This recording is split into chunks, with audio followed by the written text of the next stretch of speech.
Hello friends, मैं अनुपराज आप सबों का हमारे यूट्यूब चैनल जीके जीएस की ताकत पे स्वागत करता हूं। हम फिर से एक नए टॉपिक लेके आए हैं आप सबों के लिए और वह टॉपिक क्या है? एंसेंट हिस्ट्री ऑफ झारखंड, यानी झारखंड का प्राचीन इतिहास। तो हम लोग झारखंड का इतिहास के बारे में चर्चा कर रहे हैं और इससे रिलेटेड एक वीडियो पहले ही आ चुका है इस चैनल पे और उस पे हम लोग झारखंड के नामकरण के बारे में जाने हैं, समझे हैं, सीखे हैं। तो उसी वीडियो को कंटिन्यू करते हुए हम ये वीडियो में क्या जानने वाले हैं? झारखंड का प्राचीन इतिहास, मतलब एंसेंट हिस्ट्री ऑफ झारखंड, इसके बारे में हम लोग जानने वाले हैं। तो आप हमारे चैनल पे बने रहें और इस प्रकार का वीडियो का आनंद हमेशा उठाते रहें। तो क्लास को चालू करने से पहले आप सबों से अनुरोध है कि आप अगर हमारे चैनल में नए हैं तो नीचे दिख रहे सब्सक्राइब बटन पे क्लिक करके इस चैनल को सब्सक्राइब कर लें और बगल में बेल आइकन दिख रहे होंगे, उस पे क्लिक करके ऑल पे क्लिक कर लें ताकि इस प्रकार का वीडियो का नोटिफिकेशन आपको आवे और आप उस वीडियो का तुरंत में आनंद उठा सके। तो ज़्यादा लेट न करते हुए, ज़्यादा देर न करते हुए आज हम लोग इस क्लास की ओर चलते हैं और जानते हैं झारखंड का प्राचीन इतिहास यानी एंसेंट हिस्ट्री ऑफ झारखंड को।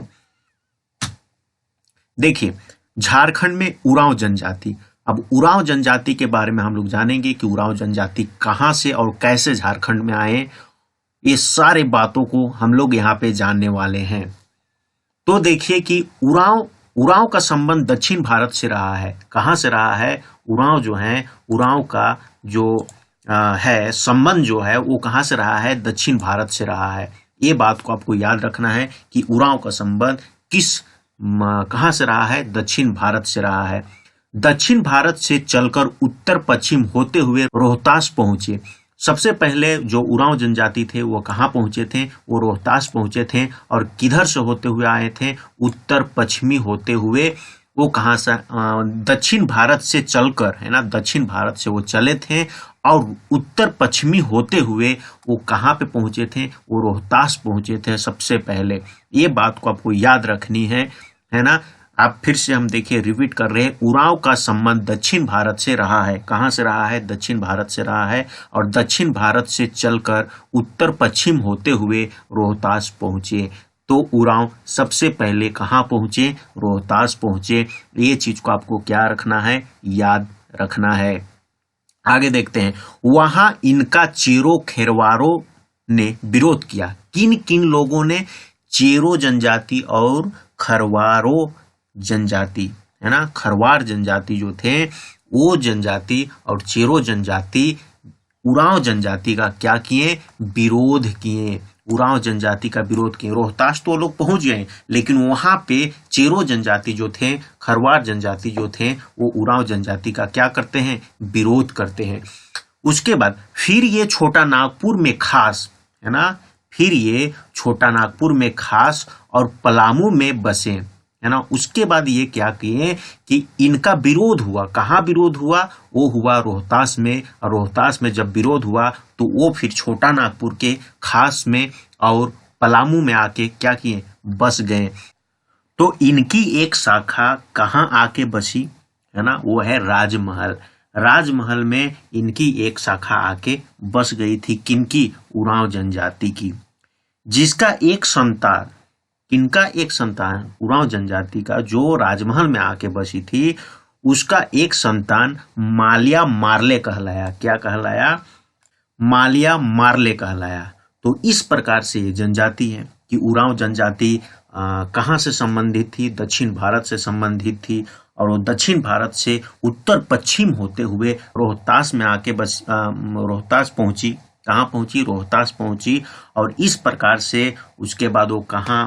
रोहतास में उसका विरोध हुआ और विरोध होने के बाद फिर वो छोटा नागपुर के खास और पलामू में बसे। और वो जो उरांव जनजाति का एक शाखा और था वो राजमहल में भी क्या किया? बस गया। और राजमहल में जो बसा उसका एक संतान क्या कहलाया? मालिया मारले। अब आगे देखते हैं इसी में उरांव जनजाति में और क्या हुआ। ये छोटा नागपुर में मुंडा के साथ मिलकर रहते थे। ये जब छोटा नागपुर में ये किसके साथ मिलकर रहने लगे? ये मुंडा जनजाति के साथ मिल के रहने लगे। ये सारे बातों को आपको ध्यान में रखना है, क्योंकि इससे क्वेश्चन क्या होते हैं, पूछे जाते हैं। तो उरांव जनजाति छोटा नागपुर में मुंडा जनजाति के साथ मिलके रहने लगे थे। तो मिलके ये लोग रहते थे किस जनजाति से? मुंडा जनजाति से। ये अपने को खड़क का वंशज कहते थे। कौन खड़क का वंशज कहते थे? उरांव जनजाति अपने को क्या कहते थे? खड़क का वंशज कहते थे। हम क्या है? हम खड़क के वंशज हैं, ये कहते थे उरांव जनजाति। खड़क शब्द की उत्पत्ति कहाँ से हुई थी? द्विड़ कुड़ुक से हुई थी। द्विड़ कुड़ुक से जो खड़क शब्द है, वो खड़क शब्द की उत्पत्ति कहाँ से हुई थी? द्विड़ कुड़ुक से हुई थी। इसलिए उरांव को हम लोग क्या कहते हैं? कुड़ुक जनजाति कहते हैं। कुड़ुक, और कुड़ुक भाषा भी है, वो भी आप लोग को पता है, इसलिए उरांव को कुड़ुक भी कहा जाता है। तो ये सारे बातों को आपको ध्यान में रखनी है। आगे देखते हैं, कुड़ुक का वर्तमान क्षेत्र कहाँ है? कुड़ुक का जो वर्तमान क्षेत्र है, वर्तमान अगर अभी देखा जाए कि कुड़ुक का वर्तमान क्षेत्र कहाँ है, तो कोंकण और कर्नाटक, कुड़ुक का जो वर्तमान क्षेत्र है उसको कोंकण या कर्नाटक को माना जाता है। कर्नाटक को अभी कुड़ुक का वर्तमान क्षेत्र माना जाता है। ये सारे बातों को आपको ध्यान में रखना है, और इस सारे चीजों से क्या होते हैं, क्वेश्चन पूछे जाते हैं। आप जेपीएससी का सवाल उठा के देखिए, ये सबसे है सवाल, या झारखंड के जितने भी प्रतियोगिताएं परीक्षा हैं वो इन सबसे सभी से सवाल होते हैं। तो आपको इसको ध्यान में रखना है। आगे देखते हैं, कुछ भाषा के वैज्ञानिक इसे कुर्ग भी मानते हैं। क्या मानते हैं? कुछ भाषा के वैज्ञानिक, मतलब कुछ ऐसे वैज्ञानिक है, ऐसे भाषा के वैज्ञानिक हैं जो इसे क्या मानते हैं? कुर्ग भी मानते हैं। और माना जाता है कि उरांव और मुंडा एक साथ नॉर्थ वेस्ट, है ना, नॉर्थ वेस्ट से क्या किए थे? चले थे। मतलब माना जाता है कि उरांव जो है और मुंडा जो है, उरांव जनजाति जो है और मुंडा जनजाति जो है, वो एक साथ कहाँ से चले थे? वो नॉर्थ वेस्ट से चले थे। ऐसे करके माना भी जाता है कि बहुत लोगों का मानना है कि उरांव और मुंडा नॉर्थ वेस्ट से मतलब एक साथ क्या किए थे? चले थे। तो ये तो हुआ उरांव जनजाति के बारे में। उरांव जनजाति के बारे में हमने इतने चर्चा किए और इतने चीजों को देखें। हम किस चीज को फोकस कर रहे हैं? प्रतियोगिता परीक्षा को फोकस करके आपको जानकारी देने की कोशिश कर रहे हैं। तो हमने उरांव जनजाति को देखा। अब देखते हैं कुछ अगले जनजाति को कि और झारखंड में कौन कौन से जनजाति कहाँ से और कैसे आए और कैसे उनका यहाँ पे बसेरा हुआ। इस सारे बातों को देखते हैं। तो आइए चलते हैं दूसरे जनजाति में, और वो है कौन कौन से? हो, भूमिज और भुइयां, है ना। ये तीन जनजाति के बारे में हम फिर से जानेंगे कि हो, भूमिज और भुइयां। तो ये तीन जनजाति का प्रवेश अत्यंत प्राचीन काल में हुआ। कहाँ हुआ? अत्यंत प्राचीन काल में इस तीन जनजाति का क्या हुआ? प्रवेश हुआ। कहाँ? वो भी हम लोग सारा चीज देखने वाले हैं। कौन से जनजाति, कौन से तीन जनजाति? हो, भूमिज और भुइयां। ये तीन जनजाति का प्रवेश अत्यंत प्राचीन काल में हुआ। क्वेश्चन पूछ भी सकता है कि अत्यंत प्राचीन काल में किन जनजातियों का प्रवेश हुआ था? तो हो, भूमिज, भुइयां। इनके बारे में कहा जाता है, किनके बारे में कहा जाता है? हो, भूमिज और भुइयां के बारे में कहा जाता है कि ये पहले दक्षिण बिहार में बसे हुए थे। कहाँ बसे हुए थे? दक्षिण बिहार में बसे हुए थे। और कौन से जनजाति बसे हुए थे? हो, भूमिज और भुइयां, ये दक्षिण बिहार में बसे हुए थे। लेकिन झारखंड में कहाँ बसे ये? झारखंड में भी हमको देखना है ना कि झारखंड में कहाँ बसे। ये तो बिहार की बात होगी कि बिहार में हो, भूमिज और भुइयां दक्षिण बिहार में बसे हुए थे। लेकिन झारखंड में जो भूमिज जनजाति है वो कहाँ बसी? धनबाद में बसी। भूमिज जनजाति जो है वो झारखंड में धनबाद में बसी।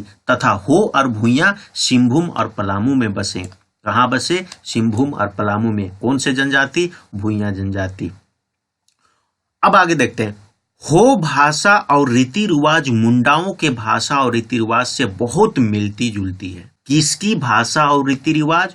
हो की भाषा, है ना। हो जनजाति की भाषा और रीति रिवाज मुंडाओं के भाषा और रीति रिवाज से बहुत ज्यादा मिलती जुलती है, क्योंकि सिंहभूम में प्रवेश से पहले ये कुछ समय छोटा नागपुर खास में भी रह चुके थे। सिंहभूम में प्रवेश किसकी हुई? सिंहभूम में और पलामू में कौन बसे? वो बसे भुइयां। है ना। तो भूइयां जब सिंहभूम में बसे और सिंहभूम में प्रवेश से पहले ये भूइयां जो थे वो कहाँ थे, छोटा नागपुर खास में भी ये क्या किए थे, कुछ समय रुके थे, कुछ समय ये लोग वहां पे रहे थे।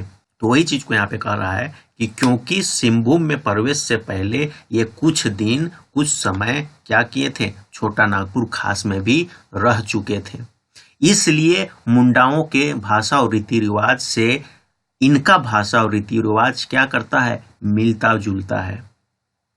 आगे भूइयां को लेकर विवाद है ना, किनको लेकर विवाद है, भूइयां को लेकर विवाद है क्योंकि कई जगह इन्हें क्षत्रिय कहा गया है। क्या कहा गया है, क्षत्रिय कहा गया है। और क्षत्रिय किसे कहा गया है, भूइयां जनजाति को क्षत्रिय कहा गया है कई जगह, है ना। ये हम नहीं कह रहे हैं कि यही जगह कहा गया है, कई जगह इन्हें क्या कहा गया है, क्षत्रिय कहा गया है। अतः इनके जनजाति होने पर भी विवाद है। किनके जनजाति होने पर विवाद है, भूइयां का जनजाति होने पर क्या है, विवाद है। ये सारे बातों को आपको ध्यान में रखनी है, इससे क्वेश्चन पूछे जाते हैं, पूछे गए हैं और पूछे जा सकते हैं। इस सारे बातों को ध्यान में रखना है।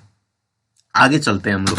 आगे क्या है, आगे है चेरो, खरवार और संथाल। और हम ये लोगों के भी बारे में जानते हैं कि चेरो, खरवार और संथाल के बारे में 1000 ईसा पूर्व, है ना, कई हजार ईसा पूर्व, 1000 ईसा पूर्व तक इसका झारखंड में प्रवेश नहीं हुआ था। किसका नहीं हुआ था, चेरो का, खरवार का और संथाल का। चेरो और खरवार और संथाल का झारखंड में प्रवेश कब तक नहीं हुआ था, 1000 ईसा साल पूर्व नहीं हुआ था, है ना। जबकि शेष जनजाति और जितने भी जनजाति है हमने देखे, उरांव, चेरो, हमने क्या क्या देखा, उरांव देखा, हो देखा, ये सब जनजाति का प्रवेश तो हो चुका था, लेकिन चेरो, खरवार और संथाल जनजाति का प्रवेश 1000 ईसा पूर्व तक नहीं हुआ था झारखंड में। जबकि शेष जनजाति यहाँ क्या कर चुके थे, बस चुके थे।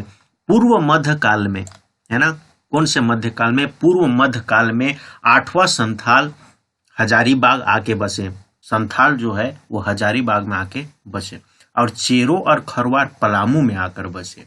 चेरो और खरवार जनजाति जो थे, चेरो जनजाति और खरवार जनजाति, वो पलामू में आकर बसे थे। अब देखिए क्या होता है कि और जब ईस्ट इंडिया कंपनी झारखंड में प्रवेश किया, है ना, जब ईस्ट इंडिया कंपनी झारखंड में प्रवेश करती है तब संथाल जो है वो संथाल को संथाल परगना से वो भगा देती है। संथाल परगना से क्या करती है, संथाल को भगा देती है। कौन भगा देती है, ईस्ट इंडिया कंपनी। तो किसने संथाल को संथाल परगना से भगा दिया गया था, ईस्ट इंडिया कंपनी जब झारखंड में प्रवेश की, संथाल को संथाल परगना से भगा दिया। तो इस प्रकार से हम आज देखें क्या कि किस प्रकार से कौन से जनजाति झारखंड में प्रवेश किए, कौन से जनजाति का किस जनजाति के रीति रिवाज से मिलता जुलता है, ये सारे बातों को हम लोग देखें। तो आशा करता हूं कि यह वीडियो आपको पसंद आई होगी, आपको इससे कुछ इंफॉर्मेशन जरूर मिला होगा। अगर आपको लगता है कि इस वीडियो से आपको कुछ इंफॉर्मेशन मिली झारखंड की, तो आप इस वीडियो को लाइक कीजिए और अब तक इस चैनल को सब्सक्राइब नहीं किए हैं तो नीचे दिख रहे सब्सक्राइब बटन पे क्लिक करके सब्सक्राइब कीजिए, बगल में दिख रहे बेल आइकन पे क्लिक करके ऑल पे क्लिक कर लीजिए, ताकि इस प्रकार के महत्वपूर्ण वीडियो या इस प्रकार के झारखंड से या भारत से रिलेटेड वीडियो का आप आनंद उठा सकते हैं। तो आज के लिए इतना ही और फिर मिलेंगे अगले वीडियो में। तब तक के लिए आपका बहुत बहुत धन्यवाद।